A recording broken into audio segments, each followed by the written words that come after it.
Le verset 5 à verset 7 semble nous dire qu'il n'y a pas de vraie lumière en dehors de Christ. L'homme sans Christ est dans les ténèbres. Il est mort au péché. Et la deuxième portion du verset 7 à 9, 8 à 9, pardon, nous montre que la repentance ou la conversion sincère nous donne accès au pardon de Dieu. La clé pour accéder au pardon de Dieu, c'est la confession et la repentance. J'ouvre une parenthèse et je la ferme. Dieu ne nous pardonne pas parce que nous avons demandé pardon. Mais Dieu nous pardonne à cause de qui il est. Parce qu'il est amour. Moi je me rappelle quand ça nilikuwa nafanya kitu shakuwa mugulu maji wa 6 ans, 7 ans pale mera hizo zote na kukimbiza. Iko nakuita na kuonesha, we utakula saa ngapi? Nilikwambia unao hauko na nao hivi. Iko nakuonesha kitika au orange huku na fimbo huku kunyuma. Atapenda kamata orange jo na kurukia sasa. Mara ngapi nishakukataza kukuwa na ruka lupango parce que j'aimais ça quand j'étais enfant. Kwa pinda ruka lupango ndetisa kaungu. Nishakukataza mara ngapi? Njoo unazisikilia sasa kumwili. Toka wende nao na orange utapata. Ça c'est l'image de l'homme. Il ne le faisait pas par méchanceté. Hébreu refuse ça. Ça va. Il nous éduquait pour notre bien. Et il arrive des fois que Dieu aussi nous éduque pour nous faire participer à sa sainteté. Pour que nous devenions de vraies lumières.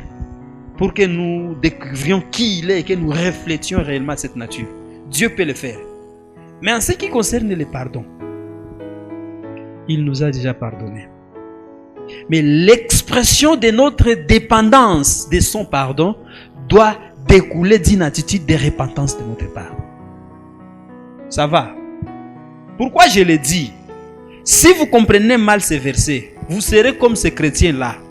Chaque jour, wanahubiri wanasema nani anapenda pokea Yesu, anakuya tena hapa. Dimanche prochain, mwenye anapenda pokea Yesu, anakuya tena hapa. Ingine yeye anaenda katubu kila dimanche, haiko aseme juu ya utakaso wala kutafuta kufanana Yesu, mais parce que kila siku ya Mungu yana pokea Yesu. On reçoit Jésus une seule fois. Le salut entre et on ne peut pas perdre le salut. Mais dans la marche du salut, il peut arriver qu'on trébuche. Pourquoi? À cause de l'environnement du péché dans lequel nous vivons. Maintenant là, nous devons coopérer avec le Saint-Esprit pour ressembler davantage à Christ. Et c'est ce que la Bible appelle repentance. Par souci de ressembler à Christ, Père, pardonne-moi. Nafika kushambia mtu kitu ngoko nilishaachilia. Ndambia mon cher, j'étais débordé par la colère. Mais tu es enfant de Dieu. Tu peux arriver en colère. Et Dieu le connaît. Mais nakwambia sasa usikwe na ile visirani nyinyi na watu wanafana mwezi mzima hapata semeshana. Visirika msubuhi. Isifike 18h jour inapotea na unalala mbisirani na huko mwenye na hata kula. Na mimi nabaachia vyao. Waachia vyao. Wojo kwa jitesa mjana. L'enfant de Dieu peut tomber. Mais ici maintenant il vous dit, votre statut d'enfant de Dieu ne dépend pas de cette attitude. Le pardon de Dieu dépend de qui il est. Mais la sanctification et votre croissance, votre marche, la coopération que vous allez faire avec le Saint-Esprit pour ressembler à Christ dépend de votre humilité. Qu'à chaque fois où vous vous sentez je suis tombé, demandez au Seigneur, relève-moi. Et on avance par la puissance de ton esprit. C'est un peu ça. Je ferme cette parenthèse parce que mtu asitoke passer mais c'est haut. Chaque fois nikifanya hivi, ile sasa mimi nalomba msamaha ndio Mungu ananisamea hapana. Mungu ashaka kukusamea zamani. Sasa Yesu alikufa kumsalaba ndio sasa Mungu alizasamea dhambi zako zote. Moi ça c'est clair. Et la Bible le dit. Maintenant, le pardon que nous demandons en tant qu'enfant de Dieu, c'est l'expression de notre dépendance du salut de Dieu en ce qui concerne notre sanctification. C'est différent de la justice. Parce que la justice, c'est un état. Nous sommes justes. La sanctification, c'est un processus dans lequel l'enfant de Dieu coopère avec le Saint-Esprit à travers la parole et l'Église, le ministère, pour ressembler à Christ. C'est ça la différence. Alors, les choses étant claires, maintenant revenons dans 1 Jean chapitre 1 verset 5 à 7. Page 805. Voici le message que nous avons entendu de lui et que nous vous annonçons. Dieu est lumière et il n'y a pas de ténèbres en lui. Un break un peu. Quelle différence entre Dieu est une lumière et Dieu est lumière? Quelqu'un peut m'aider?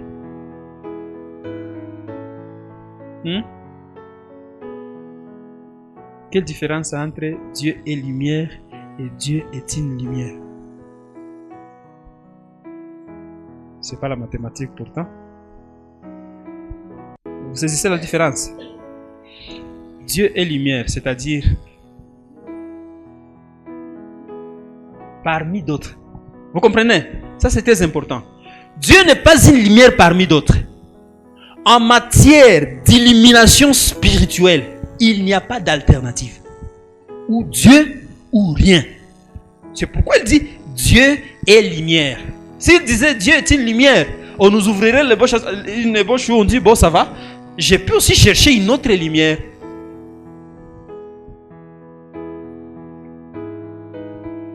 Ok. C'est comme dire, quand on dit que Jésus est le chemin, la vérité et la vie. On ne dit pas est un chemin parce qu'en dehors de lui, il n'y a pas une autre voie qui mène vers le Père. S'il est le salut, n'est pas un salut, c'est-à-dire en dehors de lui, tu n'as pas Christ, tu vas périr éternellement.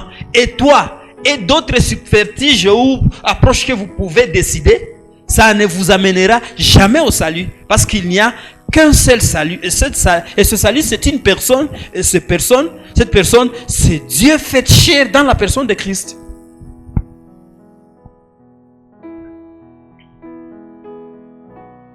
Si nous disons que nous sommes en communion avec lui, le Dieu lumière, tout en marchant dans les ténèbres, nous mentons et nous ne mettons pas la vérité en pratique. Ou l'autre version dit, sa parole n'est pas en nous. Mais si nous marchons dans la lumière, tout comme Dieu lui-même est dans la lumière, nous sommes en communion les uns et les autres, et le sang de Jésus-Christ, son Fils, nous purifie de tout péché. Dans l'introduction, je disais que de la même manière que le corps a besoin du soleil ou des lumières artificielles, parce que le soleil pour nous devient une lumière naturelle, qui est source de tout ce qui illumine notre perception physique. La lune n'est pas une source de lumière. Je pense que vous êtes d'accord avec moi. La ligne réfléchit. Le soleil brille vers la lune. La nuit, la lune reçoit et renvoie la réflexion, encore physique. Vous savez, à l'effort, il arrive des fois nous énonçons des notions scientifiques dans les enseignements et les gens pensent que ça ressemble à quelque chose de séculier. Dieu n'est pas contre la science. Mettez ça en tête. Ok. Dieu n'est pas contre la science. Par contre, Dieu encourage ses enfants à se cultiver. Vous l'avez déjà lu dans la Bible? À chercher la connaissance. 2 Pierre chapitre 1 verset 3 à 7. Écoutez ce qu'il dit. Sa divine puissance nous a donné tout ce qui est nécessaire à la vie et à la piété, en nous faisant connaître celui qui nous a appelés par sa propre gloire et par sa propre force. Celle-ci assure les plus grandes et les plus précieuses promesses, ainsi la grâce pour vous. De même, vous qui êtes jeunes, de même, voilà. Pour cette raison même, faites tous vos efforts afin d'ajouter à votre foi la qualité morale. À la qualité morale, la connaissance. Vous comprenez?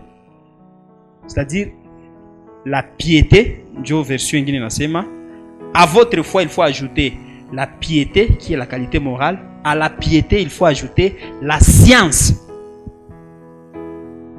À la science, ajoutez quoi encore? Oui? La maîtrise de soi ou la tempérance. Ainsi de suite. C'est-à-dire, quand quelqu'un viendra vers vous et vous dire non, non, non, non, votre église là est dangereuse parce que vous aimez citer les auteurs, même ceux qui ne sont pas dans la Bible, dites-leur que la Bible nous encourage. Nous encourage. Et c'est pourquoi vous voyez beaucoup de chrétiens, quand on veut aborder les choses simples, ce que Paul appelle les rudiments du monde, il devient frustré parce qu'on lui a trompé. Quand tu es chrétien, il faut rester enfermé. Non, non, non, non, non. Soyez ouverts. Mais en étant ouvert, laissez au Saint-Esprit de vous laisser la qualité de discerner ce qui est bon pour votre croissance spirituelle et éviter de manger tout ce qui se présente sur la table. Parce qu'il y a aussi d'autres connaissances qui risquent de vous mettre dans des confusions. Mais vous avez la parole de Dieu qui devient maintenant le dénominateur commun de tout ce que vous allez lire. Ça va? Pour bien comprendre les psaumes, par exemple, vous devez apprendre la littérature, la versification. Là, vous saurez ce que disent réellement les psaumes. Quand quelqu'un comprend les rimes, c'est quoi? Ça c'est croisé, ça c'est parallèle. Tu comprends maintenant l'essence de ces psaumes. Comment David le faisait, parce que c'était des cantiques versifiés. Mais si on vous dit que cela ne contribue pas, on aura des confusions. L'autre confusion, par exemple, tu ne connais pas la grammaire, tu vas accepter des bêtises. Bêtises, c'est tiré dans la Bible, mais hors de ce contexte. On vous a jamais dit que la Bible dit demandez toutes choses et cela vous sera donné. On a déjà dit ça? Est-ce que la Bible dit ça? La Bible le dit. Demandez toutes choses et cela vous sera donné. Oui. Jésus l'avait dit. Mais est-ce que c'est ce que Jésus avait dit? Les gens acceptent ça parce qu'ils ont sous-estimé la notion de grammaire. En grammaire, une phrase commence par quoi? Par majuscule et se termine par quoi? Par un point. N'est-ce pas? Maintenant, ce verset dit ceci. Majuscule commence par si, S. Si vous demeurez dans mes paroles et que mes paroles demeurent en vous, virgule, demandez toutes choses et cela vous sera donné. Alors, pourquoi seulement vous avez pris cette partie qui commence par minuscule et vous avez laissé tout le reste là? C'est de la grammaire, non? Et ça biaise le tout. Vous comprenez un peu? Ça biaise le tout.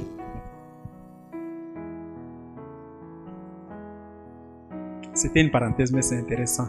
Alors, désormais, quand les gens vous disent des histoires comme ça, allez encore commencer. Ceux qui font Explore savent ça, non? Et ils savent qu'à l'effort, on ne permet pas des gens de lire des versets de manière séparate là, et vous les tirez dans leur contexte, et vous faites avaler aux gens ça. Non, non, non, non, non, non. Quelqu'un qui a fait Explore comprend que la Bible respecte les normes grammaticales. Si vous demeurez en moi, et que mes paroles demeurent à vous, virgule, demandez toutes les choses, et cela vous sera donné.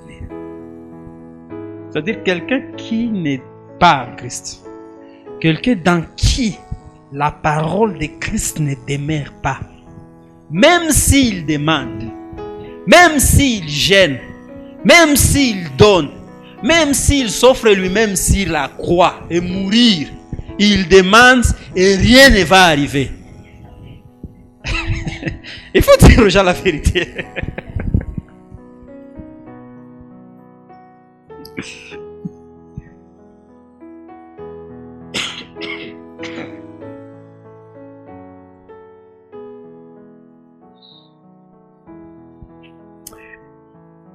Jean chapitre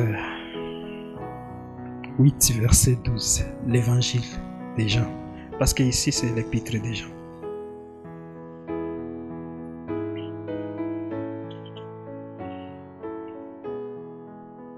Jean chapitre 8 verset 12. il est écrit, Jésus leur parla de nouveau et il dit, je suis la lumière du monde. Celui qui me suit marchera pas dans les ténèbres, mais il aura au contraire la lumière de la vie. Version Les Semeurs dit ceci. Celui qui me suit ne marchera pas dans les noirs, mais il aura la lumière éternelle en lui.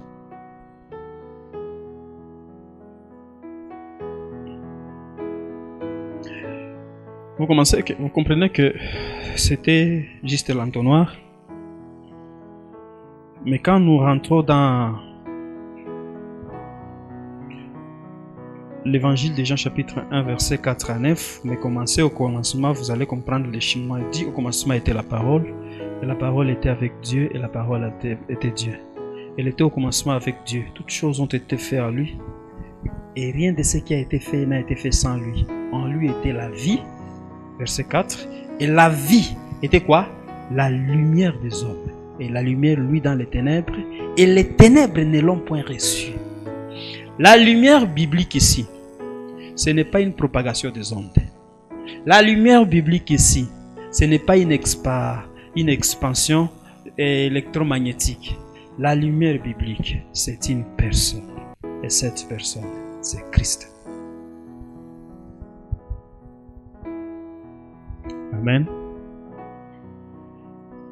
Depuis que nous sommes en train d'aborder la question sur la lumière, bibliquement parlant, comprenons que nous sommes en train de parler de Christ. Vous n'avez pas Christ, vous n'êtes pas éclairé. Vous marchez dans les ténèbres. Vous n'avez pas Christ, vous n'avez pas la connaissance. Vous êtes un aveugle. Et pour voir, vous avez besoin de quelqu'un. Pour voir qui est Dieu, vous avez besoin de regarder quelqu'un. Vous n'avez pas besoin d'intégrer un secte, vous n'avez pas besoin d'intégrer des loges, vous n'avez pas besoin d'intégrer des ordres. Tous ceux qui se perdent dans des loges maçonniques, dans des loges franc-maçonniques, dans des loges, je ne sais pas, bouddhistes, ils sont à la connaissance, à la recherche de quelque chose. Ils sont à la recherche de l'illumination, de comprendre les choses. Il y en a, mais on vous ouvre le troisième œil, on vous ouvre le sixième sens. Vous voudrez comprendre. Mais nous avons compris par la grâce de Dieu qu'ils sont en quête de quelque chose qui est enfoui en eux. Mais parce qu'ils sont morts au péché, ils n'ont pas cette latitude de se ramener à la vie et d'avoir cette chose. Ils ont besoin de Christ. Parce qu'en Christ, vous avez la connaissance des mystères de Dieu que le monde ne peut pas donner. Vous savez voir noir sur blanc, ça c'est du péché, ça c'est la volonté de Dieu. Ça c'est déjà passé, ça arrivera. Ça c'est un homme mort, celui est vivant. Lui, il a besoin du pardon et de l'amour. Vous savez voir. 2 Corinthiens, chapitre 4, verset 5. Nous ne nous prêchons pas nous-mêmes. C'est Jésus-Christ le Seigneur que nous prêchons. Et nous nous déclarons vos serviteurs à cause de Jésus. En effet, le Dieu qui a ordonné que la lumière brille du sein des ténèbres a aussi fait briller sa lumière dans notre cœur pour faire resplendir la connaissance de la gloire de Dieu dans la personne de Christ. J'aime le verset 7. Il dit, nous portons ces trésors dans des vases de terre, afin que cette grande puissance ne soit pas attribuée à l'homme, mais à Dieu. Quel est ce trésor? La connaissance de Christ. Kumjua Mungu ni utajiri.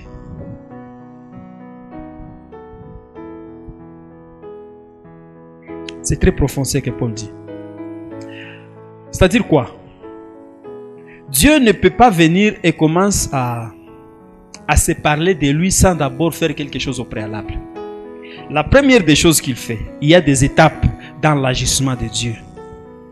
Éphésiens chapitre 2. D'abord, la condition initiale de l'homme, verset 1.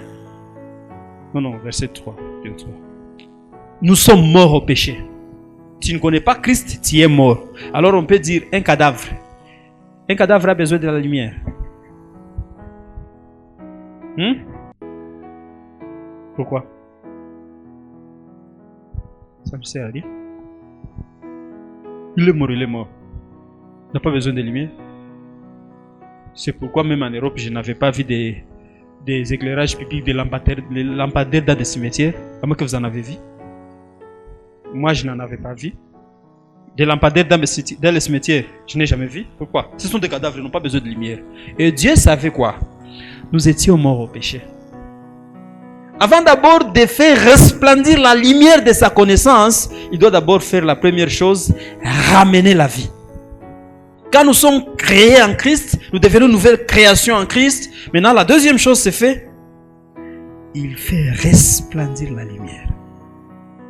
Et cette lumière, j'aime Dieu. Il dit, je ne voudrais pas que Moubaki ma spéculation, c'est les lumières ndeze tafutia huku, ni tafutia huku, tafutia. Non. Akamulika ile mwangaza, kisha kosa vile on a projecteur. Tu sais, mais la lumière que Dieu resplendir là, dans le projecteur, et puis on a mettre Christ en païvi. Kisha kuimage à Christ, on a projeté épec. En fait, que comme on appelle d'aona Mungu, à quoi il ressemble, tu regardes Christ. Mais pour le regarder, même le projecteur utilise quoi? La lumière. C'est pourquoi dans Colossiens, Paul dit dans des paroles profondes, il dit, en Christ habite corporellement toute la plénitude de la divinité. Parce que Christ est l'image de ce Dieu invisible. Le Dieu... Voilà, j'aime un peu cette disposition. Seigneur muto anakuya kule. Entre image projetée na projecteur, ni nous n'on a qu'à kwanza. Hein? Tu vois l'image. Maintenant, après avoir vu l'image, d'où vient cette image? Durant cette after position à projecteur. Et c'est exactement ça. Ne cherchez pas à connaître Dieu tant que tu n'as pas découvert qui est Christ et comment être en communion avec lui. Parce que une fois connu la communion avec Christ, tu sauras que tu es en communion avec Dieu. Il n'y a pas cette image sans l'existence de ce projecteur. Et tu ne sais pas voir Christ sans que Dieu ne te donne pas cette grâce de connaître qui il est dans la personne de Christ. Il a fait resplendir la lumière. La lumière. Et l'objectif de cette lumière, c'est deux choses. Un, pour que nous découvrions sa gloire. Et deux, pour que nous ayons la connaissance de qui il est. Je vais vous montrer par exemple. Tunafika mufete kuko mabiti kule mbele. Wanamipanga na watu wote wanekala kule. Kisha wanasema tushimame mkubwa anakuya. Unaona watu ya mingi wanakuya na watu wanekala kule mbele. Qu'est-ce que tu as fait? Mubale bote balikala kule mbele. Mais tu ne sais pas qui est qui, n'est-ce pas? Mais tu as vu les gens venir et vous vous êtes mis debout et ils sont passés, ils sont allés s'asseoir là devant. Maintenant, pour que Oudjou tu aies la connaissance, tu as vu, tu as découvert. Mais pour avoir la connaissance, tu vas maintenant t'approcher. Et c'est ce que Dieu a fait. Pour nous sauver, il utilise son Saint-Esprit. Le Saint-Esprit révèle Christ à nous. Et il nous appelle à lui. C'est-à-dire ici, depuis aujourd'hui, tout ce qui est les bongo, tout ce qui est les bongo, watu wanasemaka. Asemi nilikuwa nasikia mimi nakosa amani. Niko natafuta Mungu. Nikaenda kumilima, nikashuka, nikazunguruka mimi natafutaka Mungu. Kisha siku moja tulikuwa fasi fulani mimi nikamkuta. Wewe ukatafuta Mungu wewe. Nous étions des ennemis de Dieu. Si monter les montagnes en train de chercher tes ennemis? Non. C'est Dieu qui t'a appelé. C'est la grâce de Dieu qui t'a captivé. C'est lui qui a opéré. Prenez l'exemple. Pour ceux qui ont déjà fait l'évangélisation ou pour ceux qui enseignent. Unafika kafasi kuko watu 10. Bote banekala mu conditions zimoya. Unatilize neno moya. on a utilisé message moins, on a utilisé volume moins, on a utilisé instrument moins.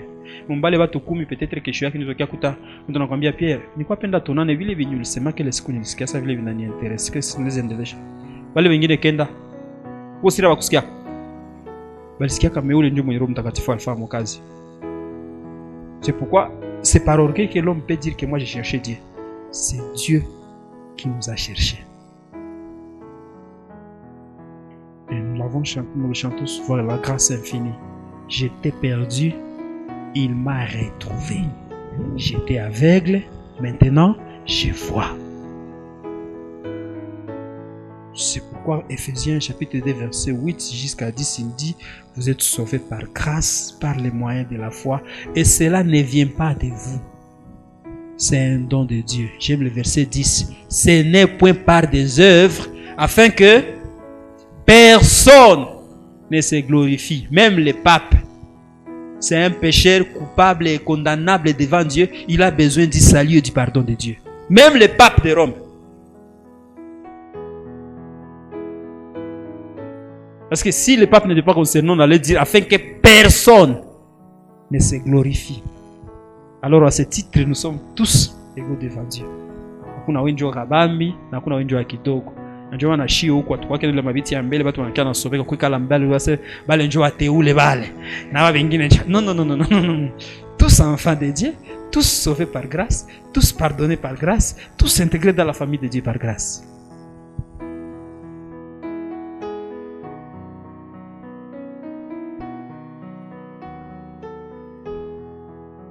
Dieu nous a envoyé la lumière, Christ, avec un objectif. Cet objectif, c'est que quand Christ va resplendir dans nos vies, ça va nous amener à découvrir qui est Dieu. Premièrement, qui est Dieu, c'est-à-dire combien il est amour, combien il est juste, combien il est fidèle, combien il peut sauver, combien il peut pardonner, combien il peut comprendre, combien il peut supporter. Tout ça, tu comprends après avoir été éclairé par la lumière de l'évangile de Christ. Ça, c'est premièrement.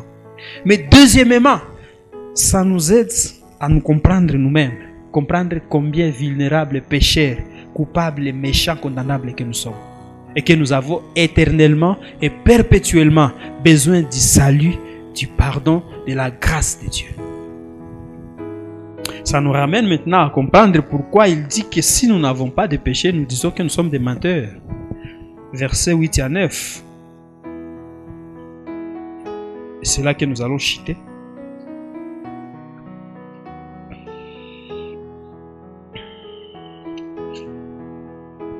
Oh, j'ai traîné, j'ai l'impression. On termine par ça. Si nous disons que nous n'avons pas de péché, nous nous trompons nous-mêmes et la vérité n'est pas en nous. Si nous reconnaissons nos péchés, il est fidèle et juste pour nous pardonner et pour nous purifier de tout mal.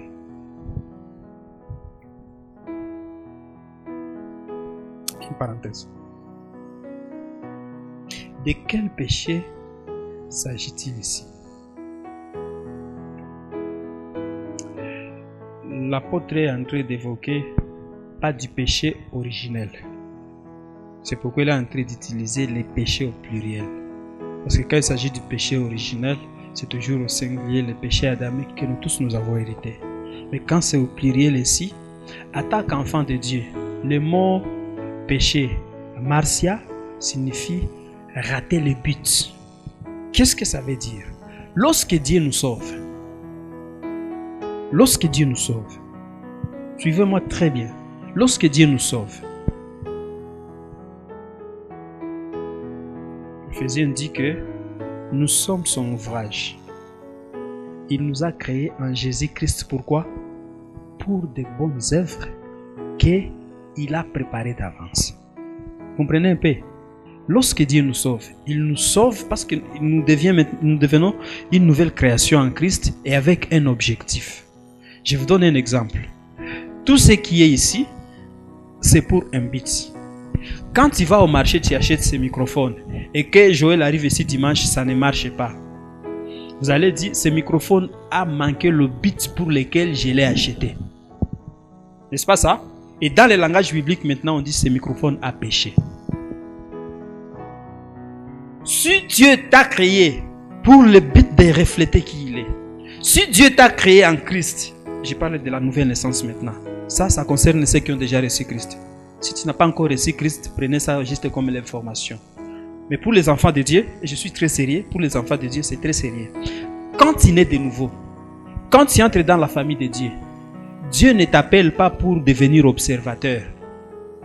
Hawezi sema uko mason, unafika kushantini uko msalubeti na watu uko msalubeti mbona unafika kutu pale, uko naangaliaka, mais mbona ule pole pole, unachape kidogo, mais mbona ule non, ce n'est pas ça l'objectif de Dieu. Nous sommes ouvriers avec lui. C'est-à-dire nous sommes à l'œuvre. Qu'est-ce que cela veut dire? Cela veut dire, je prends l'exemple du livre des Actes des Apôtres. Actes des Apôtres, c'est un livre incomplet. Je ne parle pas en termes de canon. N'allez pas dire à ce Joël, à ce livre, non. En termes de canon, c'est déjà clos. Mais en termes de mission, les apôtres ont reçu le feu de Pentecôte. Par la puissance du Saint-Esprit, ils ont annoncé l'évangile. Ils ont propagé jusqu'à ce que l'évangile est arrivé à nous, n'est-ce pas?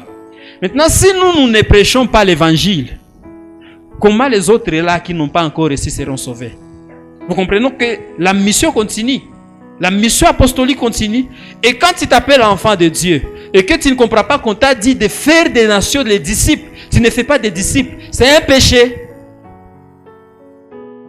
C'est-à-dire tu manques à l'objectif pour lequel Dieu t'a appelé. Tu vis dans les quartiers, on vous dit vous êtes la lumière du monde, mais les quartiers Mobimba Banadjo qui sont conflictuels. Or le fruit de l'esprit c'est quoi? C'est l'amour, la joie. Qu'est-ce qui suit? La paix. La paix. Tu vis avec les gens et tu es conflictuel. Déjà ça ne témoigne pas Christ en toi. C'est un péché. Est-ce que j'irai au ciel? Oui. Mais tu n'auras pas de couronne au ciel. Ça va? Nous irons au ciel à cause de ce que Jésus a fait sur la croix et du salut qu'il nous a donné gratuitement. Mais notre rétribution au ciel, notre cadeau au ciel, notre couronne au ciel, dépend de ce que nous avons fait pour Dieu dans la vie du salut.